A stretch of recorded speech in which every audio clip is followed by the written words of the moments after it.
Milli makers అండి. చూడండి, వీటిలో ఉప్పు, కారం, పసుపు, గరం మసాలా, కొంచెం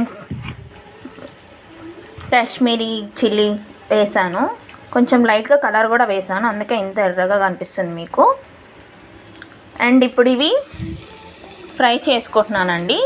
పకోడీ ఆర్ 65 కూడా అనొచ్చు మీరు. ఇలా ఆయిల్లో ఫ్రై చేసుకున్నాక ఇలా వస్తాయండి, చాలా టేస్టీగా ఉన్నాయి.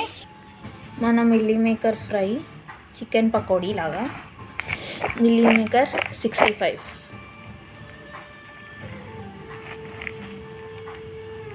చూసారా ఎంత కలర్ కాంబినేషన్ ఉందో.